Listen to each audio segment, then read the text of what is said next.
by hitting on this, it was, I think in 2010, I went over $1 million. And then by 2013, I was over 2 million. Very, very quickly. So I couldn't be more of a fan of video content marketing. So I would say, probably over the years, if I count up like how much money I made from YouTube, it would probably be about $15 million. Now, I'm not getting these crazy views. Like a video is like, you maybe get 500 views, maybe only 200, not a lot.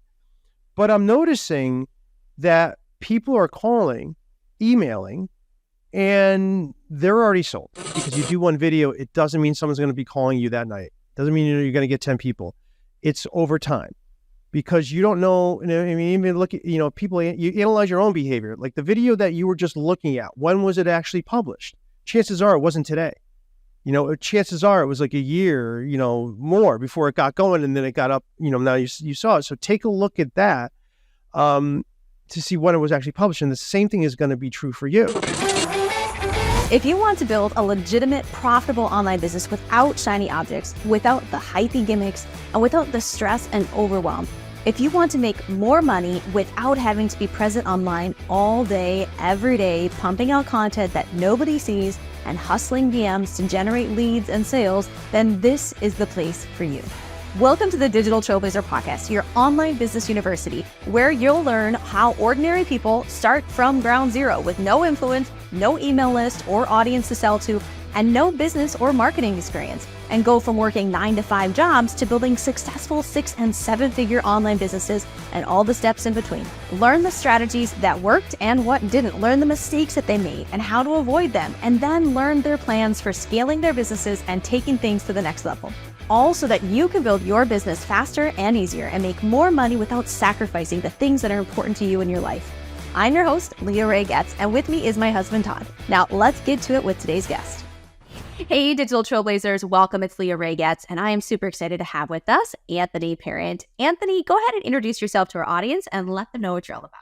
Well, I'm Anthony Parent. I am a tax attorney, and I started a long time ago, and now I run a firm, IRSMedic. It's my channel. We've had a lot of fun helping out people handle the craziness of our tax system, and it's really unique what we have in America.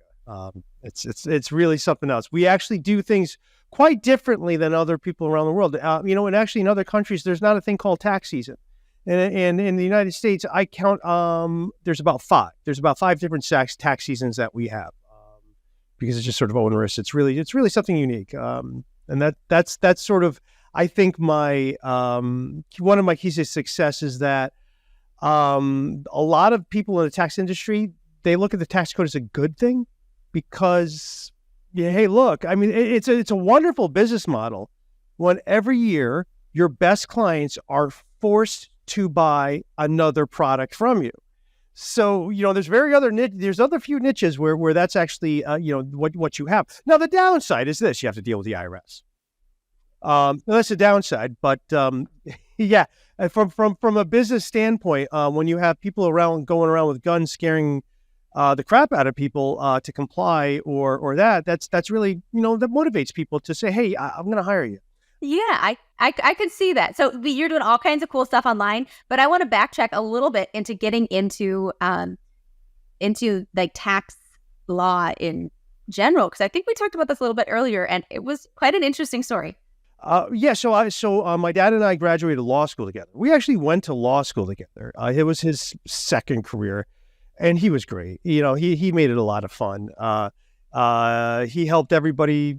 I took actually federal income tax with him. He helped me get an A along with 10 other people. One thing I learned there was most attorneys hate tax, and that's still true to this day.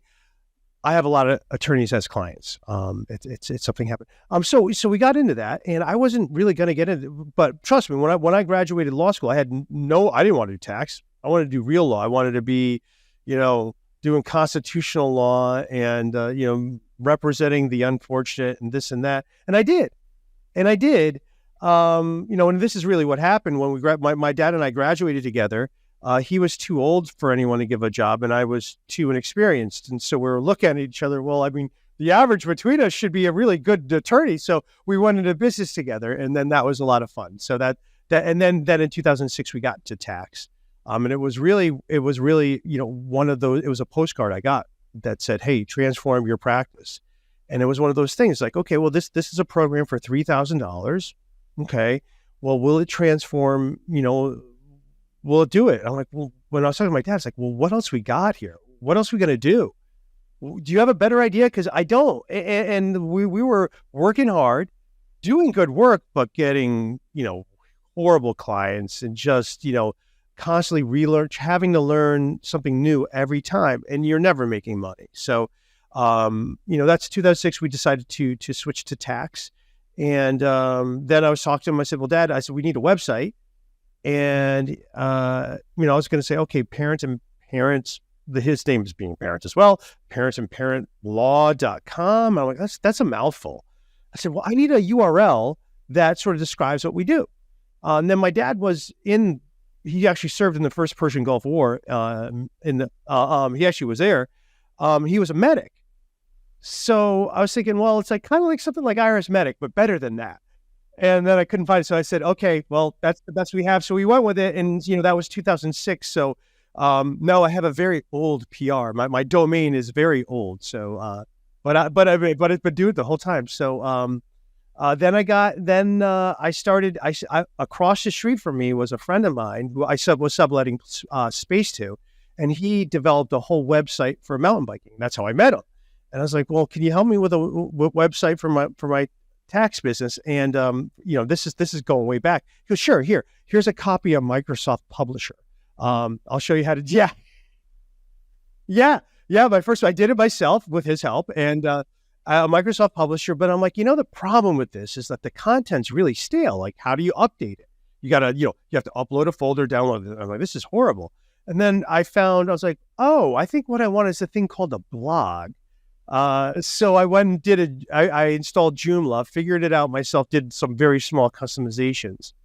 And then a friend of mine who I knew from biking, he said, hey, we got to step up your game. We're going to get some real, we're going to get your professional site. And so I invested a whole bunch of money into improving my brand and appearance the way he said. I said, okay, all right, I'll listen to you. And then I got a WordPress site. And then, you know what? What my buddy made me do, investing in that brand and all that, in getting the right look and feel, he was totally right, because it really did transform. Because when you're sending some people to a place, well, what is it? And that's, what does it look like? And image is everything. And I was really amazed at the difference between my little Joomla site and then what WordPress was. And I was watching the stats, like, oh, wow, the behavior is so much better. And then I kind of got a little into it. In 2011. I said, okay, look, I got to focus on the whole marketing aspect. And I hired attorneys to handle the work, and I supervised them to do a lot of it. And I really dialed it up, and I went all the way in to, and like, every white hat, gray hat, black hat technique. I learned a lot. And I was looking around, and I was thinking about this. I was thinking about this. If I was going to give advice to somebody, one of the advices is, okay, seriously, it's true. What Andy Warhol says about success, like just showing up is it. That's really it. And what I found when I started getting into all that, getting all these programs to increase your SEO and some weird thing to do, what I found was that I was one of the very few people who actually implemented it. That most people won't. They'll buy it and they'll sit there. They won't get any result and they won't complain. And that you could actually sell a lot of things to people who will never complain because they'll never implement it. And I really saw that as the model. And I can't remember the sites I used to go to where you would buy, hey, $10, get this thing. Isn't it so great? It's going to, and I learned a lot from it. There's different things. And I just found that was one of the craziest things. People would not follow through. And it doesn't take a lot of genius. It's just following through. Yeah. And I think when Todd and I came online back in 2016, 15, 16, that was like, we made it relatively fast because we actually follow through with things. We would get a coach or we'd buy a program and it would say to do this thing. So guess what we did? What they told us to do. It was remarkable. Right. I know. Right. That's exactly it. Just like, I did what you told me to do. It like reminds me of Forrest Gump. Like, yeah, I did what you told me to do. Exactly. And the results come in, and that gives you the baseline. It's like, okay, well, you did what they told you to do. So now you can actually hold people accountable because, you did your part and you can hold yourself accountable too. Now, you're doing some really cool stuff on YouTube these days. Yeah. So when did you transition into YouTube and what's going on over there for you? Well, so that first $3,000 program I got into, okay, so I got into that one, and then I showed up at an event in Tampa, and then they put a sales pitch on me for the super duper package. That was $25,000. Like, okay, and it also required that I get an employee. So I was like, okay, so this is what it's going to take. I'm like, okay, this is what it's going to take, and I thought about it. That was in April, and by December, I got the money together, and I hired my first employee, who's still with me to this day. So then I kind of went into that advanced program, and it was really great. The best thing about it was who I was with, because every other person, it's all like in a $3,000 program. You had people who barely cared, and like, okay, I'll do this because, one day at the training, there was an attorney there learning this, like, okay, I guess I got to do that. I guess, he was there. He wasn't really happy. I could tell this guy wasn't happy to be there. He was really miserable. And then, I look back, it's like, oh, he's not there. He didn't come back from lunch. I goes, oh, I guess he really didn't like it. Then someone was like, no. He was doing this because he was waiting for one of his big cases to settle. He goes, he got a call during this and it settled. So he's just retiring. And okay, well, good for him. His payday came in, but for the most part, so that's the thing. You had people just not into it all the way. But with that $25,000, there was a barrier to entry right there. And now the only people who I was talking to were serious. And now these people were my peers. And then, I'm looking at what they're doing, like, okay, that's pretty cool. I'd be jealous in a very healthy way. And say, okay, well, if you could do, why can't I? Oh yeah. Your little ego's coming up. You're like, I'm better than that. I can do better. Yeah. So I had a lot of great fun. And then so what happened though is I got so much into I got into so much of digital marketing that they weren't catching up and they were falling behind. I'm like, look, this is where it is, guys. And when I started, Yellow Page advertising was my biggest expense. Yeah. So what year was this? 2006, and I used Yellow Pages, and that was like guaranteed money. Yellow Pages, like, you do this, if it was very simple. You had a 7-to-1. That's what it would be. Amazing 7-to-1 ROI on your on Yellow Pages, and you could not fail. So it was like a terrible thing, but a good thing, because the Yellow Pages were the gatekeeper, and you had to pay them. But if you paid them, you're in business. It was really, really wonderful. So, that part was wonderful. And then it all blew apart, then everything just blew apart. And, now they were giving away, they're like, okay, please. And, and I like my reps, but they're like, yeah, it's over for us. He goes, I think we're going to be selling insurance soon, because this is not going to be, this is not going to be around anymore. I'm like, yeah, I don't think so. So I got really involved and I did all the marketing. I did a ton of different things, events, a lot of things. One of the things I did for that $25,000 program is they said, okay, hey, when you come to Denver for this event, we're going to interview you. And we're going to interview on 3 things never to tell the IRS. And it was a sales script. They had me, and they had, it's like, okay, I got there and I really, really prepared. I over-prepared. I wanted to knock it out of the park. So me and my first employee, we went back and forth so I would know my lines and spot on, and I had my inflection right and everything. So I did it, and the woman who interviewed me, I never saw her. I was just in a room, and like, okay, go, Anthony. And I shot the video, and then the video was published, and I was like, oh, that was the woman interviewing me. I never saw her, and so this is back in the day when I would mail the DVD out to people. My goodness. Yeah. I mailed the DVD out to people who had a federal tax lien filed against them to say, hey, here's 3 things never to say to the IRS. That's really what happened. And then one day I was like, yeah, I should have a YouTube channel. What am I going to put up there? And so, okay, well, let me just put up that video. And I checked the other day, and it's up because, and I think it's really my performance is a little much. I got about 450,000 views on it. A lot of hate. Some like, but it is like the people knocking on. It's like, well, you're right. It is a sales piece, but it's actually good copy. I actually liked it a lot.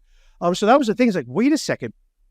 Why are people doing this? This is something. Now that video didn't give me it didn't get me any results. But I said, okay, I said, you know what? I got to start a YouTube channel.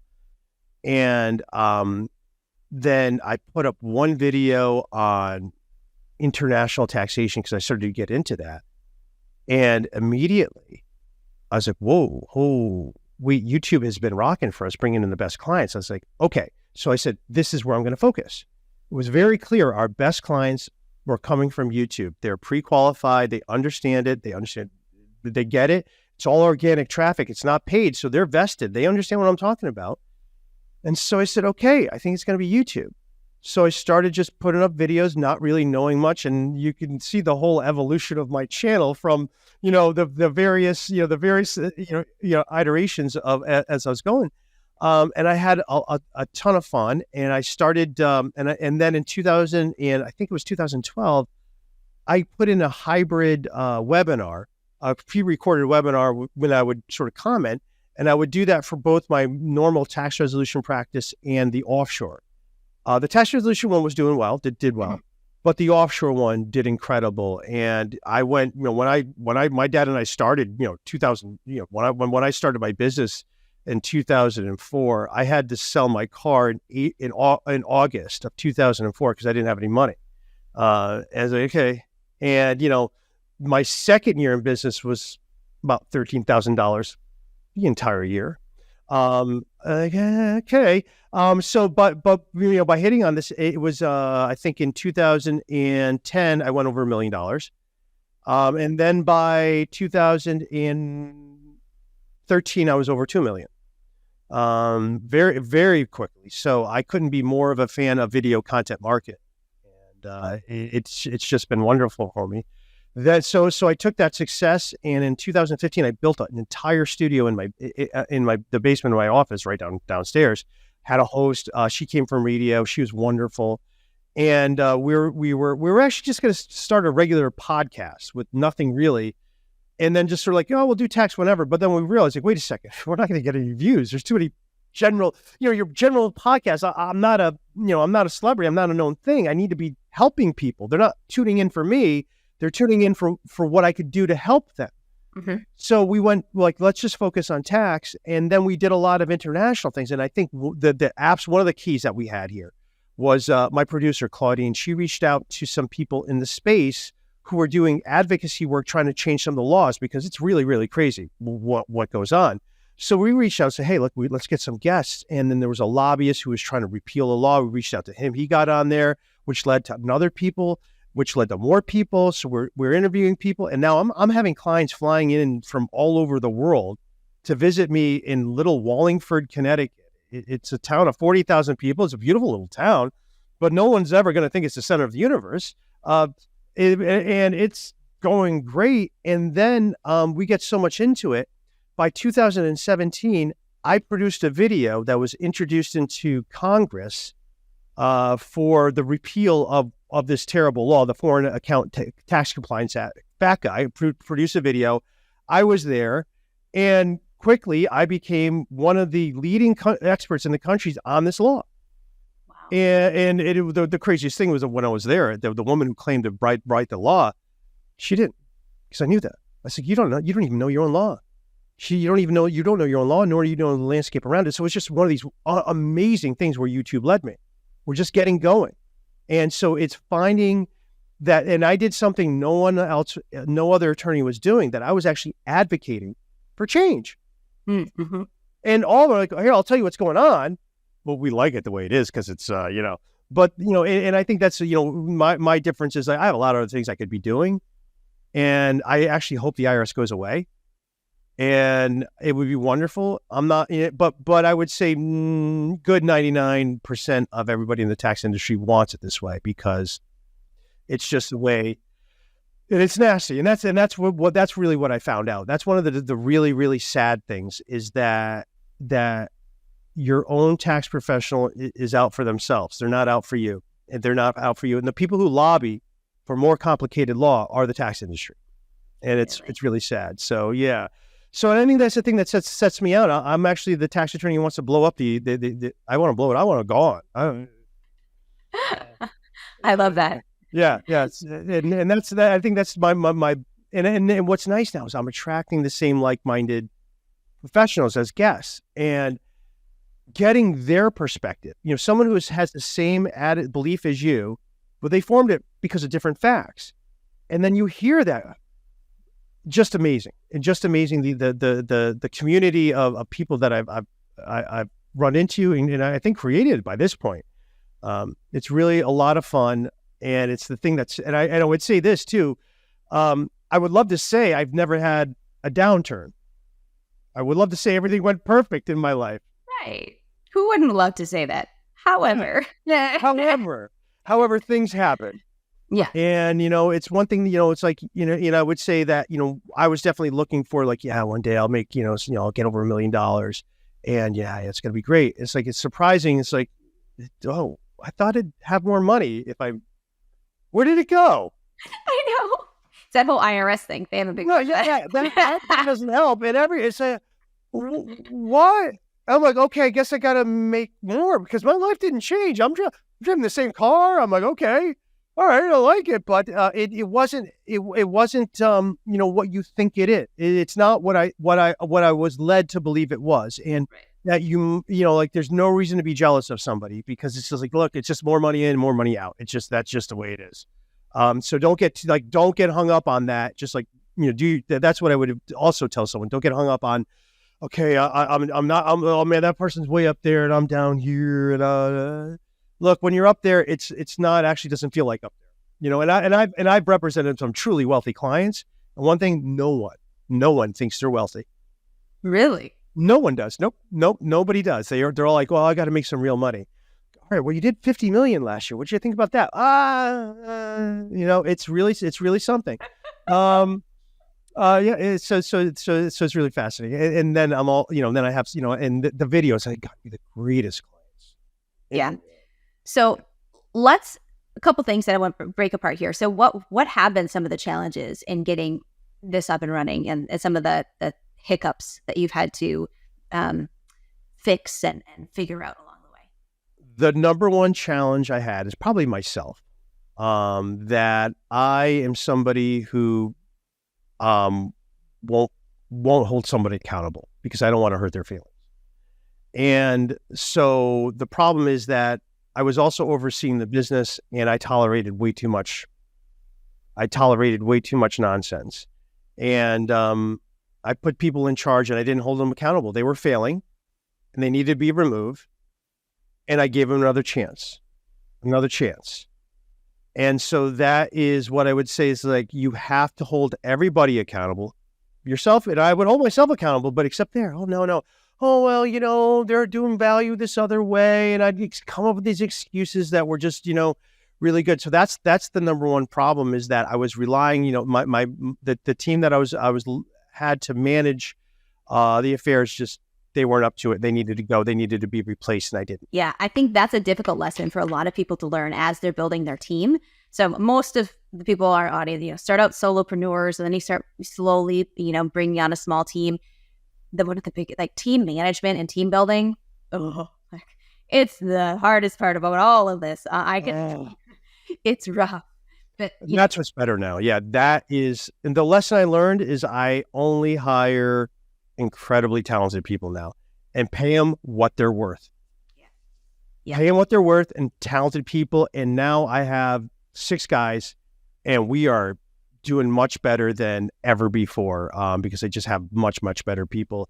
And we actually just picked up another one. We do anticipate this is going to be, the IRS stopped working. So that kind of did impact revenue a bit. And now they're working again. So, I do imagine that this is going to be a really, really busy year for it. It is so far for us. Yeah, I can imagine. Yeah, I think one thing that we learned, it's slow to hire, quick to fire. And because no one wants to fire someone. It's not enjoyable. No. Because you learn to like them even hopefully, personally, but they're just not cutting it professionally. And to have to go through that is not enjoyable. So putting together a really rigorous interviewing process and hiring process, I think is something that is important for everyone who's in the beginning stages, getting ready to make the first hires. Please take the time to do that. I know personally, personality, trust, all of those things. There's so much I can teach people. Now, we're not dealing with law, so I don't have to have lawyers and things like that. So they don't have to have licensing, but I can train my people what I need them to do if I can trust them and if they have a positive attitude. And really vetting our people who we bring onto our team for that has made a world of difference, so that we can avoid those icky bye-bye conversations that no one likes to have. That has been the top issue. You said, yeah, it is. That's the thing. No one trains you how to fire someone. Whenever you, like in popular culture, whenever there's a firing, it's, you're only like the person who's fired. That's the drama. You're never like, well, what about the person who's firing? How do they feel? And it's awful. And it's awful. It truly is. And that's the worst part. The worst part, that's absolutely the worst part.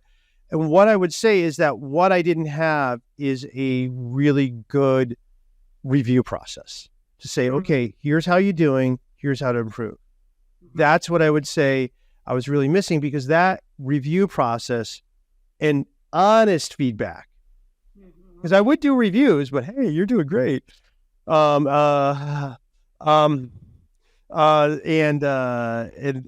then also, and then I got up to 25 employees. And so, that I did get up, you do, office drama happens. It got intense.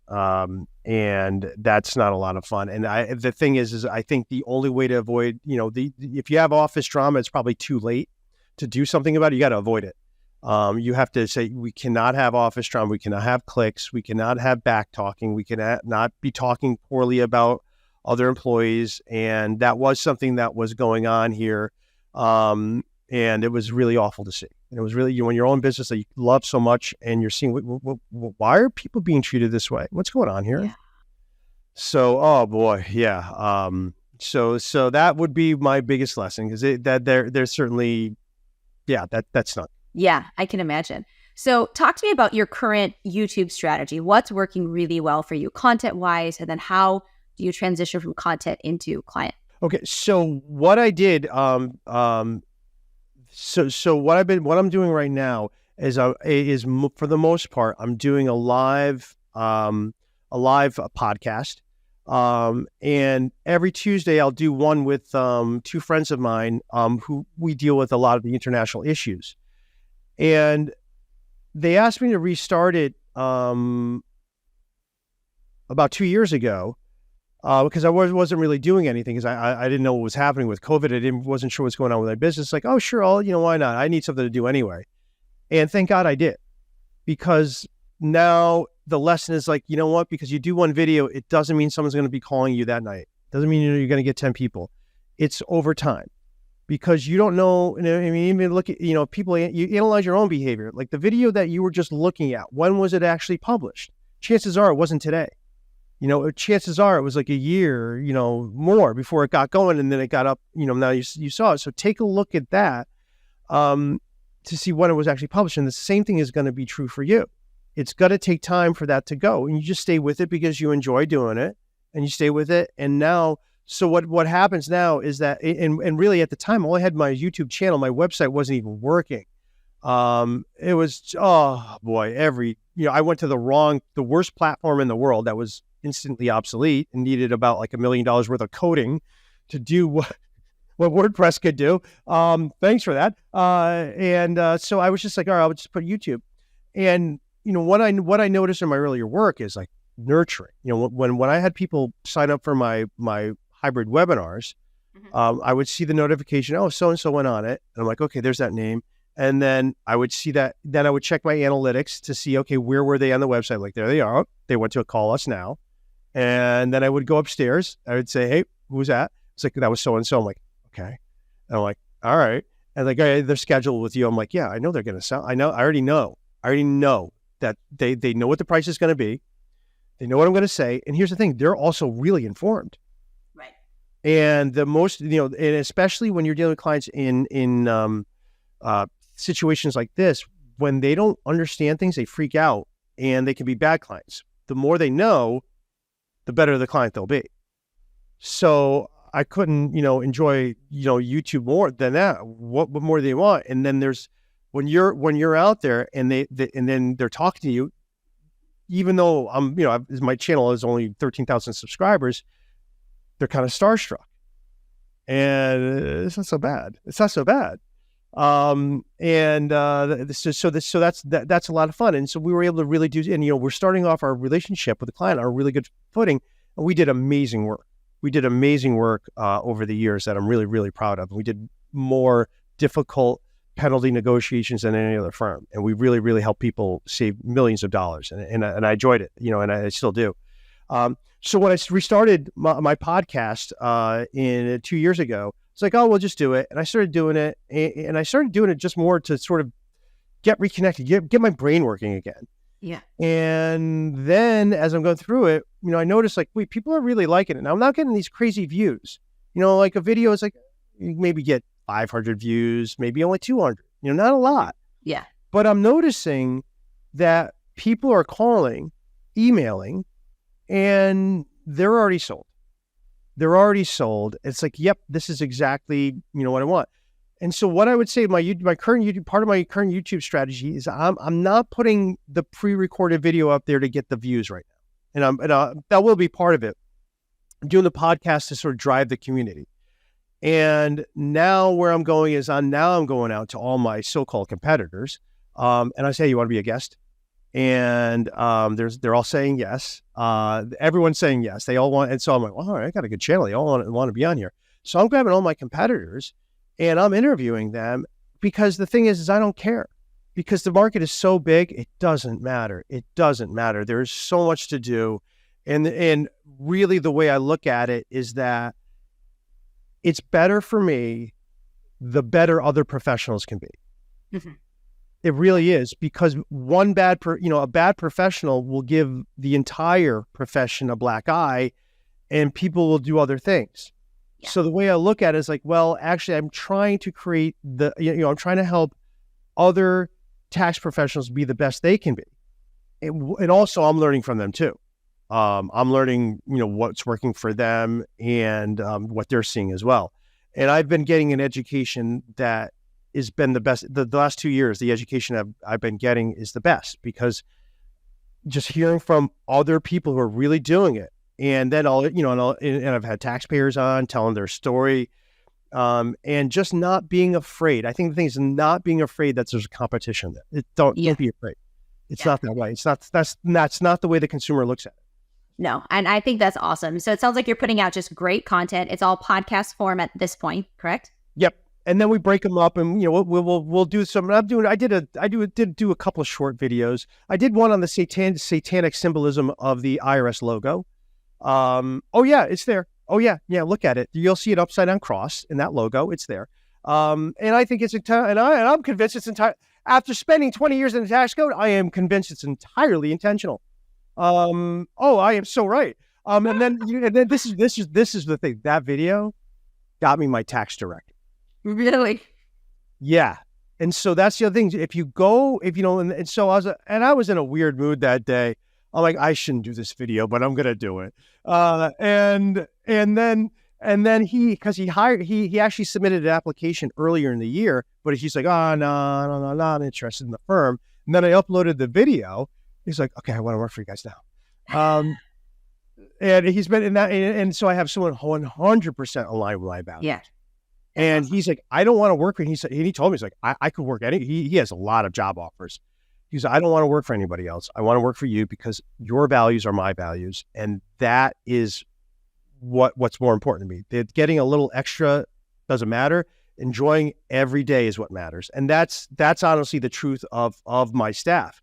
They all could make more money elsewhere, but they love my value system and they love being part of it. So that is the key. So my YouTube is also my recruiting technique too. If you're doing it right, like people, oh yeah, I want to be a part of this. Yep.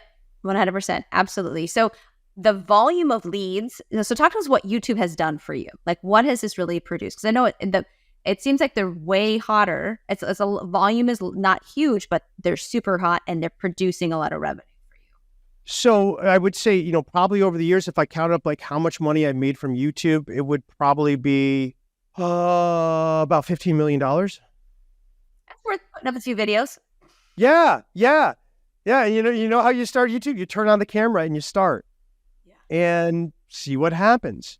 And, you know, and then the comments, you know, that was like, you know, I would say the first thing is like the comments were hard for me at first because my ego is like, oh God, someone's going to give me a hard time. And, you know, the thing, here's a key. Don't worry about it. You're going to get negative comments.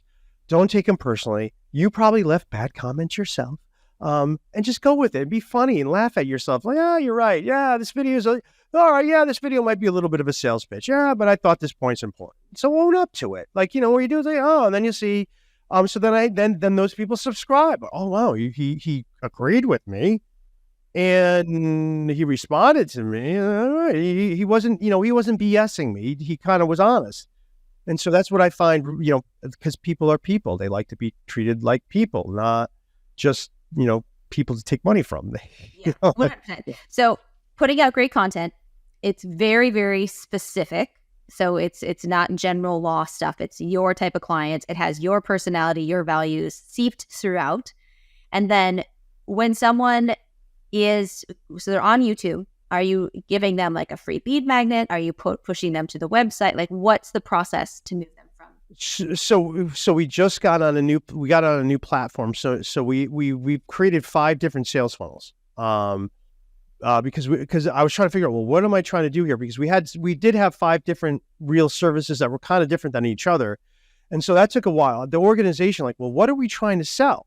You know, at one point we were down to 1, then we were like, no, we'll just do this. No, we'll do this. Okay, we'll do these 3 things. And so finally it's like, wait a second. We just said, these 5 really make sense for who we are, what we do. These are the things we'd like to do. So we created the different funnels. And so now what we're doing is we're sending people right into the funnel from the website. And we have also the text, you know, text this to this to get that going. And that's, you know, we're watching that come in, and that's a lot of fun. And so we have all the nurturing going on in there. And the CRM takes care of it, got people following up, making sales. So you're offering, is it a freebie during your videos? Oh yeah. So I have a bunch of different, you know, I have, you know, I'm always offering bait, you know, I always have a bunch of bait. One that comes up, the one that I really enjoy, on my website is, the pop-up that will come out. How do you end your IRS fear and anxiety? And it's really, and I joined the church choir 2 years ago, and this is a bizarre thing. I was thinking to myself, I'm like, yeah, I need a really good bait. I'm like, you know what? I'm like, think about it like the base level. What are people really looking for? It's like getting rid of that fear and anxiety. That's really what it is. I'm like, yeah, I should write something on, I should do something on that. I'm like, yeah. And so then I went to choirs, you know, did my singing. Then our Father Hugh gets up there, starts his homily. And I couldn't believe this. He goes, I'm going to tell you the 3 letters that scare Americans the most. IRS. And Peter next to me, I go, he just said it. He's like, what are you talking about? Okay, I got to do that. This is a sign. So I went and did that. I was like, okay, this is it. And so, and that's a really fun video because that's, you know, connecting to people, on that really deep emotional level. That's where I find, you know, everybody. And that's one thing, it's one of the great privileges of this job is that I lost all jealousy of people, because there are certainly people in this town, as a kid growing up, like, oh yeah, dude's got a lot of money, man, he's got everything. And then you're sitting in front of him, he's telling you about his problem, like, no way. And he's giving you this story, you're like, oh my God, I can't believe this, and just telling you this incredible stuff. So that's been one of the most wonderful parts about this, is that, you know, what I did, so I deal with the reality, and that everybody, you know, I don't care how confident they are in front of you. Bring out the taxes, you're going to see a different story. You're going to see a different person. You're going to see them more real. Without the image. And that's just really, really a great privilege. So great content, offering unique to your personality, your jam, your thread, getting them into a lead magnet, that they're being nurtured by your system, they're booking calls, hiring your firm, revenues flowing. What would be like the number one piece of advice that you'd have for a business, kind of like yours, that's looking to use YouTube as a revenue source, as a way to generate leads? Okay, so the number one is, so the first thing is like, do not hire someone to make you a YouTube channel. Do not do it. Do not say, okay, it's time for me to get a YouTube channel, and somebody comes in and is like, okay, for $10,000, $20,000, I'm going to create some videos for you. We'll put them up there. I see those videos all the time because I always have to check. Because when I get in, if I get an email from someone, they have a YouTube channel, I always click on it. And I'll click on it. I'll click on that channel. I can see this beautiful, gorgeous content. I know how much it costs. I'm like, that was not cheap. And there's 2 views. Yeah. And it's 2 views. It's like you went on YouTube because someone told you to. Right. So if you're going to go on YouTube, do not do that. You're going on YouTube for one reason: to build a community. Mm-hmm. That's what you're doing. And you're going to deliver value to that community. That's what you're going to do. If you think a puff piece, if you think anyone actually wants to hear about your stupid firm, they really don't. They really, really don't. They don't want to hear about you or anything. You're not giving them anything. And there's, and I would say the primary reason for it is in law and in the tax profession. There's a bit of entitlement. There's a bit of entitlement because people have to hire you. And then they just don't, like, here's my firm. What do you think about that? Yeah. Not much. All right, community building. I love it. Awesome. So build a community and really think about how you can help people. And then also, and while I say that, hey, 2 views is terrible, at the same point, you don't necessarily need that many. Right. As long as you're doing the worst. And I have friends in this space, friends who are trying to make money on YouTube with actual ad revenue, and it stinks. It doesn't work. YouTube makes so much money on our backs. It's ridiculous. Yeah. It's ridiculous. You will never, ever get there. And it's all such gamed out. So gotta just step away. Don't compare yourself to that. Don't even go into that world. That's not you. Stick to building your community, and just focusing on the content that's you're passionate about and what you're helping, and be okay taking risks too. Just get to delete it. Yeah, I've deleted a video a time or two. I ain't gonna lie. No, absolutely, I love it. So, for people that want to learn more about you and your firm or what you do, where do they find you? IRSMedic.com. Awesome. And what's your channel on YouTube? IRSMedic. Voila! Good branding. Yeah. I like it. Do you have any good freebies for our audience today? Yes, I do. Oh boy, I just got this up. We have there's a 1099 guide up. I just put up the other day. Cause right now, this time of the year, people are getting their 1099s, a bunch of questions, and there are a bunch of questions. So I put a guide out there, for people to understand what the 1099 should be. And also, most people getting 1099s are filing a Schedule C. And that is one of the worst things you could possibly file. So I have a freebie for that. And we'll put the link for this in the show notes and in the description of the video, if you're watching on YouTube or on the blog. So we'll have the links there to check out.